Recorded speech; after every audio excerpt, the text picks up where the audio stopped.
Ladies and gentlemen, welcome to my selfish Denver Broncos mock draft for the upcoming 2025 NFL draft that, if I'm scheduling this and if I'm uploading it on time, is occurring next week. So in this mock draft, it's going to be what I want the Broncos to do, what I would do if I was in the Broncos' shoes. Now, obviously, the Broncos don't care about that. The Broncos don't care who I am. The Broncos don't care who I want. But I just want to put this one out there because I want to get those guys who I like out there as a potential Denver Broncos mock draft. So there's this, and then I'm going to be doing two other mock drafts after this. There's going to be one more of what I think what I think the Broncos are going to do. This is the one that what I want the Broncos to do, what I think the Broncos are going to do, and then a full first round 2025 NFL mock draft. So if you do enjoy, make sure you leave a like and subscribe to the channel down below, as the support is greatly appreciated.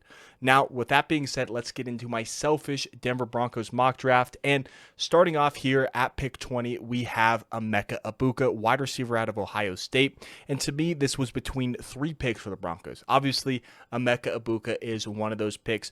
Another one was Luther Burden. And if you guys have been here on the channel this draft season, you know I love Luther Burden. He's one of my guys in this draft. And the third one was Travion Henderson. To me, those are the three guys who I am targeting in this upcoming draft that are in the Broncos range, right? So I know first things first, there's going to be a couple questions. The first thing is, Parker, do you think the Broncos should trade down? Or, a lot of you guys have been saying you think the Broncos should trade down. And where I stand on that matter is, to me, I'm open to a trade down, but I would want to stay in the first round. So that limits you as it is, right? There's only, 11, 12 spots that you can trade back to. Plus, you have two division rivals sitting behind you in the Chargers and the Chiefs. So that even shrinks it a little bit more. And the reason why I want to stay in the first round is because I think the fifth-year option is just super, super valuable to have as a contract. Or in the contract. So I would personally want to stay in the first round. But if your guy is there at pick 20, I think you should just sit and pick and take your player. To me, that's kind of where I stand. You can get extra bullets, but if you like a player there, just sit and pick and take your guy. And I like Emeka Egbuka right here. I've seen a lot of Broncos fans say, hey, let's go defense. Let's stack on defense. And I think the defense is stacked, especially after free agency. We want to upgrade the offense now because that was a big concern. And one of the biggest concerns was the lack of separation, the lack of the ability for our receivers to get open to help Bo Nix. And that was really, really evident in the playoff game. So to me, getting Emeka Egbuka, who is a very solid route runner, who's going to use this route running to get open and to create separation, I think that is going to be a big factor in the Broncos selecting a receiver if they go and select a receiver here. And that's why I'm kind of between Burden and Egbuka. But I did go with Egbuka. He is taller than Burden. Not that that really matters, but he's also a fairly physical receiver as well if you need him to be. But he is going to be a separator. He's going to be someone who can make plays happen and be a playmaker with the ball in his hands. And so to me, Emeka Egbuka is the pick here. He played 4 years at Ohio State, and all 4 years he had a different quarterback, or not all 4 years. His first 2 years he had C.J. Stroud, then the following year he had Kyle McCord, and then last season he had Will Howard when the Buckeyes won the national championship. So to me, Egbuka is a player who I definitely think the Broncos could be targeting at pick 20, and I would not be mad at it. He is one of my favorite players in this entire draft, and it's helping Bo Nix get another weapon who can get open to help him get rid of the ball so he doesn't have to hold on to the ball and have to rush if he doesn't need to. So Emeka Egbuka, one of my favorite players in the draft. To me, I think he would come in and he would be your wide receiver too. And how I would see things setting up is Courtland Sutton would be outside. He's going to be your X receiver. He's going to be your jump ball guy. Then you got Egbuka in the slot who is going to create separation and get open. And you got Marvin Mims who's going to be your other outside receiver as kind of the speed deep threat. With Devon Vele, he's going to be a bigger slot option. Could play both outside or in the slot, but I think the Broncos like utilizing him in the slot with Troy Franklin developing because I still really like the upside of Troy Franklin. He was one of those guys who I really liked in last year's draft. Didn't really have the greatest season, but I still believe in Troy Franklin as a player and the upside that he has. And then Trent Sherfield here, who is going to be the number 6 receiver, who is mostly going to be a special teamer. Now, you might see him on offense sometimes, but he's mostly going to be an extra returner if you need, or an extra gunner. So because of that, the Broncos would carry 5 receivers into the regular season, which I could easily see that happening. Heck, 2 years ago when Sean Payton came in with Russell Wilson, we only had 4 wide receivers on the active roster. So could very easily go with 5, but I wouldn't be shocked if the Broncos do double dip at wide receiver at some point in this draft potentially. I think running back is more likely for the double dip, but I could easily see us double dipping at receiver potentially as well. Moving on to the second round, I don't think he's going to be here considering I was mentioning picking him at pick 20. To me, how I have TreVeyon Henderson graded is I think he's a first round pick. Now, you don't have to listen to me. Obviously, I'm just an idiot on the internet. But to me, TreVeyon Henderson is one of my favorite players in this entire draft and one of my favorite running backs. To me, I think if the Broncos actually want him and they don't take him at pick 20, I think if you want Henderson, you're either going to have to trade up into the late first or trade up into the early second, because I think TreVeyon Henderson either goes in the late first or he goes in the early second. So going to have to move up if you want him most likely. But he was sitting here at pick 51 in my selfish mock draft, and I said, hey, we are going to take TreVeyon Henderson here, and that's what he did. TreVeyon Henderson is one of those running backs to me who is going to be a weapon for Bo Nix. Obviously, he's going to help him get a better run game than what he had in his rookie season, but he's also going to be able to help out in the receiving game, be a pass catcher, and go out and help you as an additional receiver. Or if you want him to, he can stay in and be an extra blocker for you in the backfield to protect Bo Nix. And that's one of the most underrated parts, I think, of TreVeyon Henderson's game. And the big concern with him is his lack of vision, but I do think he's a great running back, and he's going to be a playmaker with the ball in his hands. That it might be a concern, but I do think he can overcome that and be a very productive running back in the NFL. Where he would slot in, to me, he would be your instant RB1 on this team. It's no question. A lot of these top guys would be your running back 1 on this team, and to me, there are 5 guys who I am really wanting the Broncos to get in this draft. Of course, Genty's one of them. TreVeyon Henderson's the other. Quinshon Judkins, one of the 2 Ohio State guys I would love for the Broncos to get. Those are kind of the 3 that I would really want. I'd be fine with Amarian Hampton. And then the 5th one is actually Dylan Sampson out of Tennessee. Those are kind of the 5 guys that I personally want. And obviously, in a selfish mock draft, of course I'm going to say that. Normally it wouldn't matter, but since this is a selfish mock draft, I'm going to say it. But your other running backs, of course, you got McLaughlin as your scat back, Estime as your power back. I do think you double dip at the running back position. I do think you take 2, and so that's why I have the second rookie here, with Tyler Beatty and Blake Watson being on here as more fringe roster players, kind of as your mostly practice squad guys who might get elevated. So kind of French roster practice squad guys for the Broncos. Moving on to the 3rd round. And to me, this is kind of where the decision got super difficult in what I would do mock draft, because you got this super deep defensive line class where if you take a player here in the 3rd round, it could be honestly a player who could get taken much higher in other draft classes because of how deep this defensive line class is. Or you go and you take a tight end. And to me, I went defensive line because personally, I like the value that you can get at the tight end position in the 4th and the 5th round. Now, I know we don't have a 5th round pick, but to me, I love the value you could get tight end later. So I went with Norman-Lott, who could easily be a higher pick in a other draft. And grabbing him here in the 3rd round is a big pickup for the Broncos. Norman-Lott is someone who can help you as an interior pass rusher, but also help you stuff the run as obviously a run stopper. And if you look at this defensive line, and I've mentioned it in videos before, Zach Allen, John Franklin Myers, and Malcolm Roach, they're all pending free agents, right? So, you would like to bring them all back, specifically Zach Allen, but you're most likely not going to be able to bring all 3 of them back. So Norman-Lott can come in this season. He can be a rotational guy, get snaps, get some NFL experience, while also learning, and then eventually take over next year. And if the starting defensive line next year was DJ Jones, Zach Allen, and Norman-Lott, I'd be pretty happy with that. I think that would be a solid defensive line. And, you're not really down. I mean, it's tough because it's a rookie.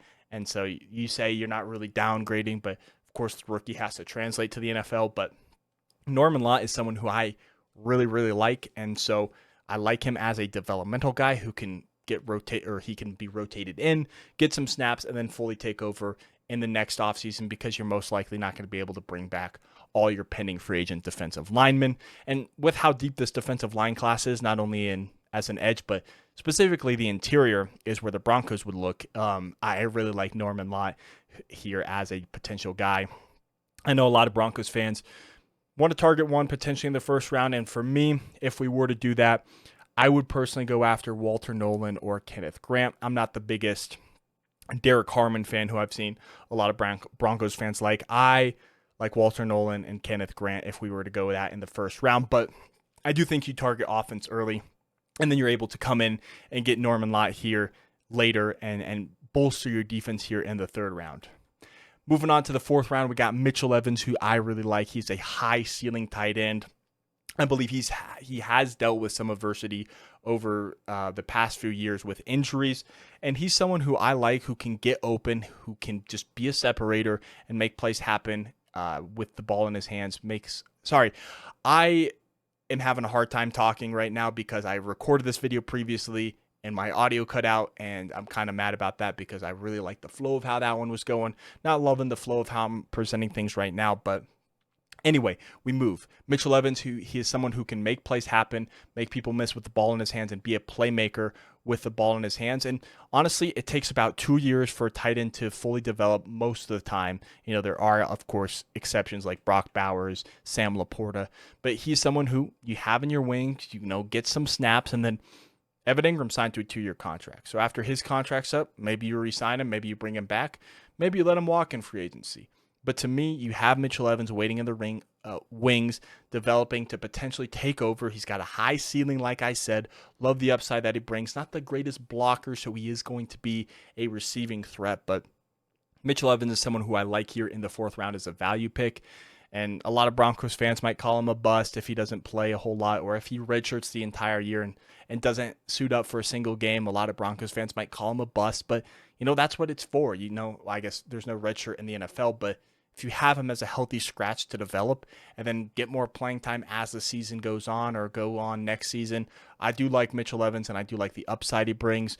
To me, he would sit in this tight end room. He would learn behind Evan Ingram, who we would have as the tight end one, but let's be realistic. He's mostly going to be another receiver for the Broncos. Then you got Adam Troutman as your number 2, is going to be more of your inline tight end for the Broncos. Going to go out for some passes, but it's going to mostly stay in and help block. Mitchell Evans is a developmental guy. Then you got Nate Atkins, who I personally think has taken over and leaped Lucas Kroll for that tight end 4. That's just me personally. I've never been the biggest Lucas Kroll fan. I know a lot of Broncos fans were high on him going into last season. I wasn't super high on Lucas Kroll personally. And you got Thomas Yasmin, who is a UDFA from last year's draft. Moving on to the 6th round, and at pick 191, I was shocked to see Jaden Blue sitting here, and he is an explosive playmaker at the running back position, and if the Broncos are able to pick him up and TreVeyon Henderson, oh my goodness, I am feeling fantastic about that running back room. You can see his time in Texas, 38 games, 214 carries, 1,161 yards, average 5.4 yards per carry with 11 touchdowns. CJ Baxter, I believe he's gotten hurt 2 years in a row, which sucks for him, but it really gave Jaden Blue the chance to shine and potentially be a RB2 in this league, and I'm a lot higher, I think, on Jaden Blue than a lot of people are. But him being an RB2, I think, would be fantastic for the Broncos. To me, if the running back room looked like TreVeyon Henderson, Jaleel McLaughlin, Audric Estime, and Jaden Blue, I think those would be your 4 who would be on the active roster. I'd feel a whole lot better about it than if you were to bring in the 4 that we currently have of McLaughlin, Estime, Beatty, and Watson, right? So, to me, I'd feel a whole lot better about that. And if you look back next year and, for example, or you look at next year, we're heading into the draft, and their RB room is TreVeyon Henderson, Jaden Blue, and Audric Estime. I'm feeling fantastic about that running back room. And, obviously it would be depending on how they perform, but at this current state, I'd feel ecstatic about those being your 3 running backs of Henderson, Blue, and Estime. Then moving on to pick 197, we got Nick Martin, linebacker out of Oklahoma State. And I might be a little biased on this one. Of course, I was born and raised in Colorado, but I went to Oklahoma State University. That's my alma mater, so I could be biased with this pick. But I think Nick Martin is one of the most underrated prospects in this draft. I don't think he's talked about enough.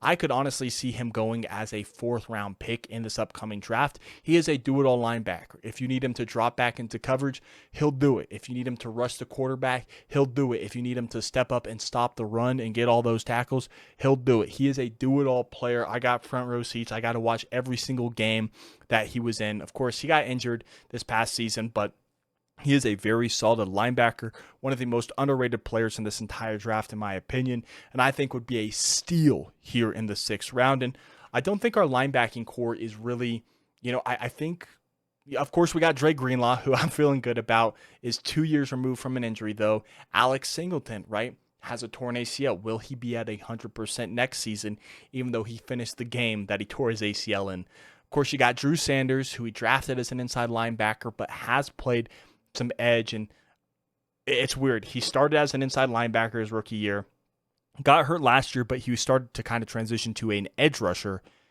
and now he's moving back to an inside backer, I believe is what George Payton said. So it's interesting. We'll see how Drew Sanders performs. But then you got Nick Martin, who I just mentioned. Of course, Justin Strnad, who I think played okay, played solid last season, and he can be a veteran linebacker you have on your roster. If Nick Martin aren't ready and an injury happens or you need him to come in and play, you got that veteran presence who can come in and step up and be an impact player, right, while you're waiting for the 2 younger guys to develop. And then, of course, you got Le'Veon Bailey, too, who I do think still can make an impact, who I still really like, who was UDFA out of Fresno State last year. Finally, moving on to the 6th round, we got Jake Majors at pick 208, a 6'3" senior, 315 pounds, 23 years old. And to me, this is all about getting more interior line depth, right? Ben Powers, Quinn Miners, Saul at the guard position. Luke Wattenberg had a sneaky underrated season that I didn't even realize last year. Then, of course, you got Jake Majors, Alex Forsyth, and Nick Gargiulo as your depth pieces, obviously in this scenario. But to me, I like Jake Majors as a depth center, can swing to guard if you need him to. Alex Forsyth, remember what happened on the PAT. Of course, he's putting that behind him. We'll see what the team thinks of him this upcoming season, but he's a depth interior piece, along with Nick Gargiulo, who was the second to last piece, or the second to last pick in last year's draft. So to me, might want to solidify the interior of that line. And to me, Jake Majors was one of the better players available here in the 6th round. And he also fit a position of need, in my opinion, which is depth offensive line, which honestly, you can never have enough depth. Depth is something that is easily overlooked. And so to me, I grabbed Jake Majors here at pick 208? It was 208. So that is my selfish 2025 mock draft. Here is kind of what the offense would look like with the additions. Of course, the blue is the free agent signings that we brought in. It's not re-signings, it's that we brought in from other teams. And then the orange is the rookies. And you can see here, on the offensive side, there's a lot more rookies. In fact, there's only one defensive rookie on the defensive side. And that's because, to me, our defense is really, really stacked already.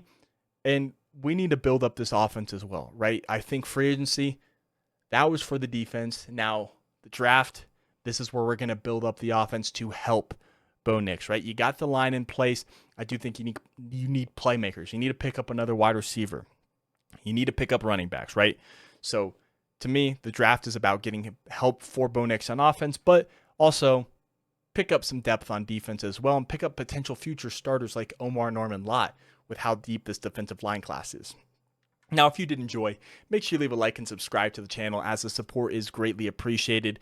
We're coming up close on the draft soon. I'm going to have one more mock draft of what I think the Broncos are going to do, a full 1st round mock draft, and then I might sprinkle in some other videos depending on the time that I have. But yes, thank you so much for watching. My name is Parker, and I will catch you in the next one. Peace out.